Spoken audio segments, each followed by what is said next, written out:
दोस्तों कैसे हो आप सब। हो तो अच्छे हो गए और आपकी पढ़ाई भी अच्छी चल रही होगी। अब NEET exam only 7 days remaining है गाइस। और मैं बहुत अच्छे जानता हूँ आपके माइंड में क्या चल रहा होगा इस समय। बहुत सारा थॉट, बहुत सारा डिमोटिवेशन, बहुत सारा ओवर थिंकिंग। और एक क्वेश्चन तो कॉमन होगा कि क्या होगा मेरा इस बार। तो गाइस प्लीज इस जंग में लास्ट तक बने रहना। और जो कुछ होगा सब कुछ गॉड पे रख दो, क्योंकि गॉड का जो अल्टीमेट प्लान होगा ना वह बेटर होगा। समझ गए ना। तो सब कुछ गॉड पे रख दो, उनका जो प्लान होगा वही बेटर होगा। So guys in this video में बेसिकली डिस्कशन करने जा रहा हूँ कि जो हमारा allied and health care examination है, जिसे हम पहले पैरामेडिकल बोलते थे, उसमें जो डिफरेंट कोर्सेज आए और उस कोर्स में क्या क्या अलग, उस कोर्स का स्टेटस क्या है, उस कोर्स में तब में कोई कोर्स आप कर रहे हो या आगे फ्यूचर स्कोप क्या है, उस कोर्स में क्या क्या आता है, इस कोर्स की क्या इंपॉर्टेंस है और इस कोर्स में हम लोग क्या बेसिकली क्या क्या काम करते हैं। तो फर्स्ट है कोर्स डायरेक्टरी और work profile. Means work profile means किसी कोर्स को कर रहे हो तो उस कोर्स का क्या वर्क प्रोफाइल है, उसकी क्या स्टेटस है, उसमें क्या क्या काम करना होता है। मीन्स बेसिकली डिस्कशन करेंगे। और मैं लिटिल बिट उस कोर्स के बारे में इंफॉर्मेशन दूंगा कि इस कोर्स का आगे फ्यूचर स्कोप क्या है और कौन, और उसके बाद में बात करेंगे कि रैंकिंग क्या है, इसकी सैलरी पैकेज क्या है, और टॉप मोस्ट कोर्स कौन कौन है, और टॉप मोस्ट कोर्स की प्रेजेंट टाइम में सैलरी क्या है, उसके बारे में थोड़ा डिटेल में डिस्कशन करेंगे। Then hostel campus life information कि हॉस्टल कहाँ पे सिंगल रूम अवेलेबल है, कहाँ पे डबल रूम शेयरिंग है, कहाँ पे एक रूम में दो लोग रहते हैं। मीन्स इसके बारे में हॉस्टल रूम की अवेलेबिलिटी के बारे में लिटिल बिट डिस्कशन करेंगे। एंड देन कैंपस इंफॉर्मेशन, जो हमारा जो एकेडमिक है उसके बारे में लिटिल बिट डिस्कशन आपसे करेंगे। एंड एडमिशन एलिजिबिलिटी क्या क्राइटेरिया है। And then mistake to avoid to toppers advices. मिस कुछ एडवाइस मेरी तरफ से होगा सो दैट आप फॉलो करना, जो हमारा कमिंग एग्जामिनेशन में उसमें आप बेटर कर जाओ। ठीक है ना। तो वन बाय वन हर एक टॉपिक में डिस्कशन करते हैं। तो लेट्स स्टार्ट द वीडियो। तो फर्स्ट है डायग्नोस्टिक एंड इमेजिनिस्टिंग। तो इसमें क्या आता है, इसमें बेसिकली टू कोर्स को रखा गया है, बीएससी रेडियोलॉजी एमआरआईटी जिसे बोलते हैं एंड बीएससी एमएलटी। तो फर्स्ट ऑफ ऑल करते हैं बीएससी एमआरआईटी क्या है। इसमें बेसिकली क्या होता है ना, रेडियोलॉजी इमेजिंग टेक्नोलॉजी होता है, टेक्नोलॉजी। ठीक है ना। तो इसमें बेसिकली हम क्या बात करते हैं, जो हमारा सपोज कोई पेशेंट है आया है, तो हॉस्पिटल से सपोज उसे फ्रैक्चर हो गया है, और कोई एक पेशेंट आया जिससे मतलब ब्रेन में या माइंड में पेन हो रहा है, तो क्या डॉक्टर करेगा, उसे क्या लिखेगा, एक्सरे करने के लिए, सिटी स्कैन करने के लिए। तो ऐसे जो डिफरेंट स्कैनिंग होता है, PET scan, CT scan, X ray. तो जब आप डॉक्टर के पास जाते हो तो प्रीफर करता है कि आप रेडियोग्राफर के पास जाओ, ये डायग्नोसिस करा के आओ। तो आप जाते हो रेडियोग्राफर के पास, आपको डायग्नोस करके रिपोर्ट देता है और doctor according to the report आपको जो भी इंफॉर्मेशन होता है देते हैं। तो बेसिकली एमआरआईटी का काम यही होता है, जो भी सिटी स्कैन, पेट स्कैन और एक्सरेज का जो भी इंफॉर्मेशन होता है वह प्रोवाइड करते हैं, और वह इंफॉर्मेशन आप डॉक्टर के बतलाते हो। और यही वर्क एमआरआईटी में रेडियोलॉजिस्ट करते हैं। ठीक है ना। अब बात करते हैं सेकंड पे बीएससी एमएलटी। एमएलटी बेसिकली होता है कि सैंपल कलेक्शन। सैंपल कलेक्शन में क्या होता है, जो हमारा बेसिक टेस्ट होता है, सीबीसी टेस्ट, कैलेप्टी, केएफटी, तो जितना भी ब्लड सैंपल से रिलेटेड जो भी इंफॉर्मेशन होता है ना, वह एमएलटी वाले करते हैं। ठीक है ना। इसमें sample collection, lab analysis and pathology report का इंफॉर्मेशन देते हैं। क्योंकि आपको पता होगा, आप कभी भी डॉक्टर या आप या कभी आपकी फैमिली कोई डॉक्टर के पास जाता है, तो फर्स्ट इंफॉर्मेशन या फर्स्ट डॉक्टर आपको फर्स्ट चेकअप यही देते हैं कि आप या लैब में जाओ, ये इंफॉर्मेशन करा लाओ, या आप जाओ रेडियोलॉजिस्ट के पास, सीटी स्कैन एमआरआईटी जो भी है या आप करा के लाओ, तब उसके बाद आगे का जो प्रोसीजर होता है फॉलो करते हैं। तो इसमें इस कोर्स को रखा गया है। अब बात करें सेकंड पे, जो surgical critical care stream. Critical care stream क्या होता है, बेसिकली क्रिटिकल केयर स्ट्रीम होता है given 24 hour medical attention for a patient with life threatening illness. अब आप बताओ, यदि कोई पेशेंट ओटी में आ रहा है, मीन्स दैट उसकी लाइफ में कहीं ना कहीं कुछ प्रॉब्लम होगा तभी ना आया है, कहीं ना कहीं इलनेस, कोई ना कोई ऐसा क्रिटिकल कंडीशन आया होगा, इमरजेंसी कंडीशन आया होगा, तभी तो ओटी में आईसीयू में आता है। मीन्स 24 आवर हम लोग उस पेशेंट को देखते हैं, और according to the given status of patient हम लोग उसे इधर ओटी में शिफ्ट करते हैं, इधर आईसीयू में उसे रखते हैं। तो मीन दैट उस पेशेंट को हम लोग 24 आवर केयरिंग करते हैं। उसके बाद हम लोग डिसाइड करते हैं उसे ओटी में रखना है या उसे बाहर रखना है। ठीक है ना। इसमें दो कोर्स तो रखा गया है, BSc OTT and BSc procedure. तो बेसिकली मेरा कोर्स क्या है, बीएससी ओटीटी। हमें अपने कोर्स के बारे में इसमें हम लोग क्या करते हैं, इसमें क्या होता है, OT preparation and surgical assistance and anaesthesia management. तो कि बेसिकली क्या होता है, मैं अपने बारे में बताता हूँ। जो हम लोग जब मॉर्निंग में 7 बजे ओटीएम पहुंचते हैं तो हम लोग क्या करते हैं, नियर अबाउट 7:45 या 8 के आसपास पहुंचते हैं हम लोग ओटी में, 8 AM के आसपास, नियर अबाउट एट 8 AM पे पहुंचते हैं। तो उसके बाद हम लोग क्या करते हैं, ओटी में आते हैं, देन अपना जो एनेस्थीसिया वर्क स्टेशन होता है उसे प्रिपेयर करते हैं, उसे रेडी करते हैं। उसके बाद अपना ट्रॉली रेडी करते हैं, जो हमारा इंस्ट्रूमेंट होता है, लेरिंगोस्कोप, ईजी ट्यूब, और विथ सब कुछ प्रॉपर स्टेरिलाइजेशन विथ डिसइंफेक्टेंट को फॉलो करके हम लोग सब कुछ रेडी करते हैं, सो दैट जो पेशेंट ओटी में आ रहा है उसे कोई भी हमारे थ्रू इन्फेक्शन ना हो।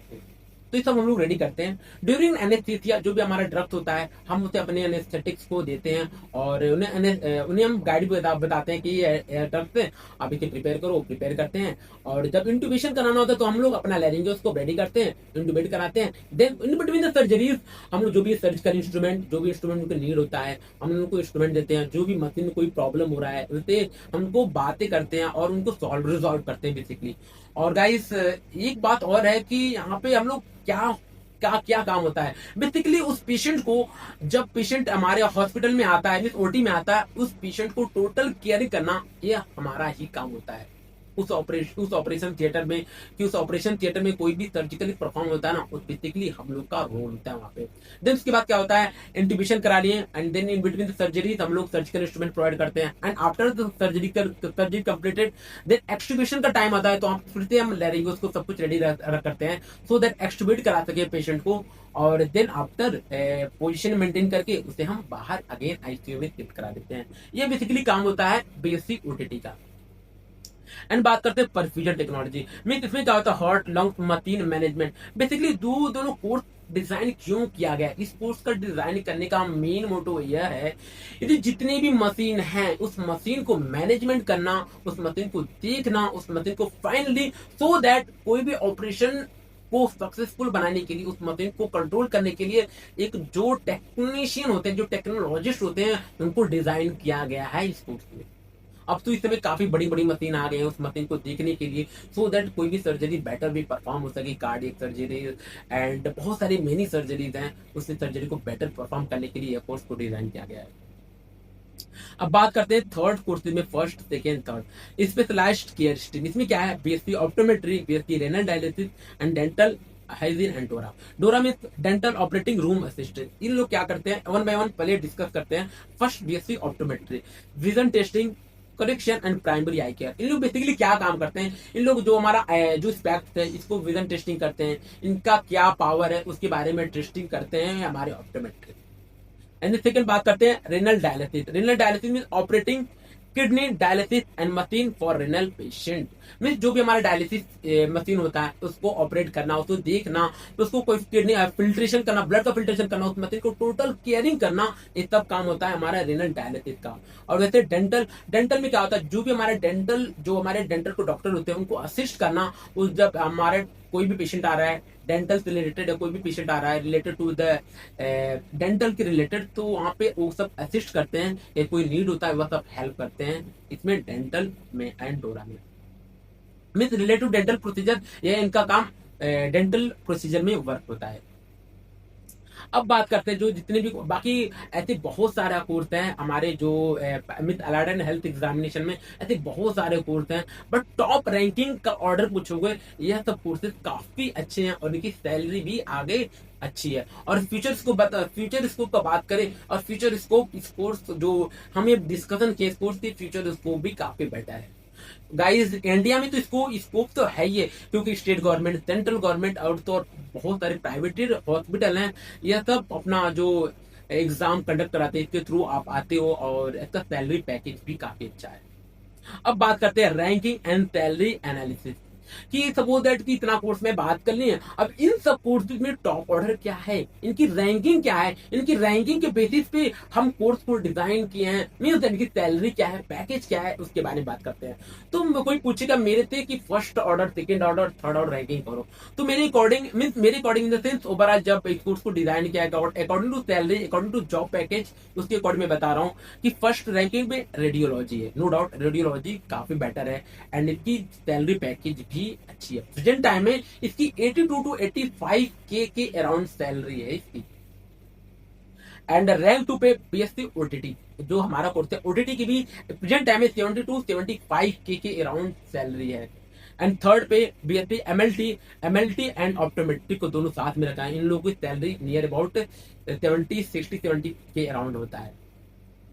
अब गाइस एक बात और बात करते हैं कि जो सैलरी है अभी प्रेजेंट टाइम में 7th पे लेवल चल रहा था, अब इसे 8th पे लेवल लग गया है और इस ईयर से स्टार्ट हो गया है। और नियरली अब 8th पे लगने के बाद सबकी सैलरी आप 20K में 20,000 ऐड कर देना, मीन सपोज दैट 1 लाख के अराउंड सबकी सैलरी हो जाती है जो टॉप कोर्सेज हैं। ठीक है गाइस, तो यह रहा हमारा कोर्स का रैंकिंग और टॉप ऑर्डर कोर्स का इंफॉर्मेशन। अब बात करते हैं hostel and campus life information. Guys एक आपका सबसे बड़ा प्रॉब्लम है कि भैया किस कोर्सेज में कि कहाँ पे हॉस्टल मिलता है, किस कॉलेज में हमारा हॉस्टल में फैसिलिटीज है, कहाँ पे सिंगल रूम अवेलेबल है, कहाँ पे शेयरिंग रूम अवेलेबल है। यह सभी इंफॉर्मेशन हम आपको जब काउंसलिंग होगा ना उस समय हम लोग हर एक एम्स के रिगार्डिंग जहां पे जितना भी हॉस्टल फैसिलिटीज होगा उस समय आपको वीडियो प्रोवाइड करेंगे। ठीक है ना। अभी आप क्या करो, अभी आपका सिर्फ काम एक ही होना चाहिए, जितना भी टाइम है अपनी स्टडी में दो और बस एक बार पेपर दे लो। उसके बाद हम लोग सब कुछ क्लियर करेंगे कि कहाँ पे हॉस्टल है, कहाँ पे हॉस्टल नहीं है, कहाँ पे सिंगल रूम अवेलेबल है, कहाँ पे आपको डबल रूम में शेयरिंग है। जो भी हॉस्टल के रिगार्डिंग इन्फॉर्मेशन है हम लोग काउंसलिंग के रिगार्डिंग बता देंगे। तो आप परेशान मत हो, आप कोई कमेंट मत करो, इसके रिगार्डिंग हम लोग इन्फॉर्मेशन प्रोवाइड कर देंगे। ठीक है। अब बात करते हैं उसके बाद availability various AIIMS like Bilaspur Jodhpur usually provide hostel and like in AIIMS Delhi का मैं बात करूँ, एम्स दिल्ली में भी प्रेजेंट टाइम में सिंगल रूम आपको मिलता है। फर्स्ट ईयर से स्टार्ट हो जाता है and second year third year तक मिलता है। उसके बाद हम लोग इंटर्न में जाते हैं तो हम लोग मेन कैंपस में भी मिलता है। वहाँ पे हम लोग 3 रूम का सिंगल में 3 रूम, एक रूम में हम लोग 3 लोग रहते हैं। वैसे रूम टाइम में क्या है, मोस्टली शेयर्ड होता है, मोस्टली जो भी एम्स हैं मोस्टली शेयर्ड रूम ही मिलते हैं, बट कहीं कहीं सिंगल रूम की अवेलेबिलिटी भी है। और जो भी रूम का इंफॉर्मेशन हम लोग काउंसलिंग के टाइम बता देंगे। ठीक है ना। और तो इसलिए परेशान नहीं होना है और ना ही इसके रिगार्डिंग कमेंट करना है। एक कैंपस लाइफ में बताना है क्या है भाई, एम्स है, एम्स की जो औसम फैसिलिटीज है उसको बताना भाई। मैं पिछले बहुत सारी वीडियो बता चुका हूँ। यहाँ की जो एसएस लाइब्रेरी है, स्पोर्ट्स फैसिलिटीज है एंड कल्चरल फेस्टिवल्स होता है, बहुत औसम है और काफी बेस्ट फैसिलिटीज है एम्स का। और रियली गाइस, अगर आप किसी रेपुटेटिव टॉप कॉलेज से इस कोर्स को कर रहे हो उसका इम्पोर्टेंस है। ठीक है।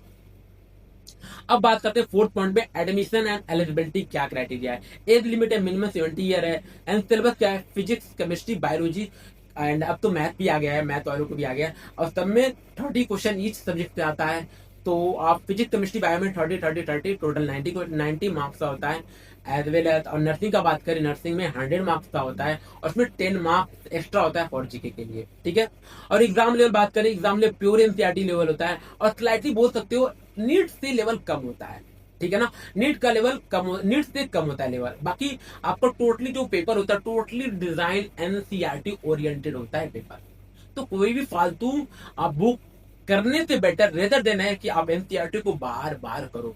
देख लेना इस बार भी क्वेश्चन सब कुछ एनसीईआरटी पे आएगा। और एक डाउट गाइस आपको था कि भैया कि जो डिलीटेड सिलेबस है उसके बारे में क्या करें। तो गाइस मैं 24 पेपर को जब एनालिसिस किया था उसमें नो डाउट सॉलिड स्टेट से एक क्वेश्चन आ गया था, बट 25 में एक भी क्वेश्चन नहीं आया था। जो भी डिलीटेड हो गया था उससे एक भी क्वेश्चन नहीं आया था। तो गाइस अगर एक क्वेश्चन सपोज 25-26 में यदि आ भी रहा है ना, तो ये क्वेश्चन के पीछे आप पूरी अपने माइंड को क्यों डाइवर्ट कर रहे हो। तो अब रिमेनिंग जो क्वेश्चन है उस पर फोकस करो। और गाइस सिर्फ मैं बोल रहा हूँ ना, अरे एनसीईआरटी ओरिएंटेड करो। जो जितना भी एनसीईआरटी में सिलेबस है, चैप्टर है, बेसिकली उसी को करना है और ना ही ज्यादा कुछ सोचना है कि डिलीटेड पोर्शन से आएगा कि नहीं आएगा। एक दो क्वेश्चन बाई चांस आता है, ठीक है, उतना परेशान मत हो। एटलीस्ट आप यदि 89 या 88 क्वेश्चन अटेम्प्ट कर रहे हो ना, आप एम्स दिल्ली में आ जाओगे। तो डिलीटेड पोर्शन के बारे में इस पे परेशान नहीं होना है, जो भी एनसीईआरटी में है वही आपका सिलेबस है। ठीक है ना। और जो भी लोग बोलते हैं कि नहीं डिलीटेड पोर्शन को करना है, डिलीटेड पोर्शन है हमारे सिलेबस में है या नहीं है, मत सुनो। जो भी एनसीईआरटी में वही सब कुछ करो, नीट के अकॉर्डिंग करो। समझ गया ना। देन उसके बाद बात करते हैं सिलेबस के बारे में, होगा एग्जाम लेवल बात कर लेंगे, टोटल रिजल्ट में 18 एम्स हो गए हैं। और जस्ट लाइक और टॉप ऑर्डर बात करें तो दिल्ली हुआ, ऋषिकेश हुआ, जोधपुर हुआ, भुवनेश्वर, ये टॉप ऑर्डर एम्स हैं। और इसके अकॉर्डिंग आप अपना प्रायोरिटी ऑर्डर अरेंज कर सकते हो। तो गाइज हम लोग इसके बारे में भी इसका इन्फॉर्मेशन देंगे जब आपका पेपर कंप्लीट हो जाएगा, तो मैं बताऊंगा कि टॉप एम्स में कौन कौन है और किस एम्स में कौन सा कोर्सेज है और कौन कोर्स बेटर है। ऑलरेडी मैं बेटर कोर्स के बारे में ऑलरेडी मैं स्टार्टिंग में इन्फॉर्मेशन दे दिया हूँ। और बट इस वीडियो को मैं और इस कोर्स के रिगार्डिंग मैं आगे भी वीडियो बताऊंगा कि किस एम्स में कौन सा कोर्स बेटर है। Mistake avoid miss topper advice, miss मैं आपको एडवाइस कुछ देना चाहता हूँ कि आपको जो भी हमारे पैरामेडिकल और जो भी हमारे अलाइड एंड हेल्थ केयर के स्टूडेंट हैं, वो बेसिकली आपको जीके को नहीं फोकस करना है। वह जीके नर्सिंग के लिए होता है। तो आपका सिर्फ 30 question chemistry bio and 30 question bio and 30 question physics, mean physics chemistry bio और मैथ का मैथ साइड में आता है। तो 30 क्वेश्चन आएगा, 90 क्वेश्चन होगा, 90 मिनट होगा और 90 क्वेश्चन का पेपर आता है, ठीक है ना आपका। और जो 10 क्वेश्चन एक्स्ट्रा होता है नर्सिंग के लिए होता है, उनका 100 मार्क का क्वेश्चन होता है और उनका क्वेश्चन अलग होता है, उनका पेपर अलग डिजाइन किया जाता है, ठीक है। बट उनका जो 90 जो फिजिक्स केमिस्ट्री बायो होता है टोटली उनका भी एनसीईआरटी ओरिएंटेड ही होता है। अब ओवर कॉम्प्लिकेटेड फिजिक्स, हाँ फिजिक्स में थोड़ा होता है, जो फिजिक्स का क्वेश्चन हमारे टाइम में भी फिजिक्स तो नो डाउट क्वेश्चन टफ होता है। But guys bio and chem totally NCERT होता है। और बोल सकते हो बायो कैम तो नीट से लो लेवल होता है, ठीक है ना। पोर टाइम मैनेजमेंट, बस बेसिकली बोलूंगा कि आपको पेपर जब आप दे रहे हो उस टाइम पे आपको अपना टाइम को कैसे मैनेज करना है, ये वीडियो मैं आगे बताऊंगा जब हमारा एग्जाम आएगा, उसमें आपको बताऊंगा कि कैसे पेपर को अटेम्प्ट करते हैं, कैसे आपको पेपर में बेटर परफॉर्म करना है।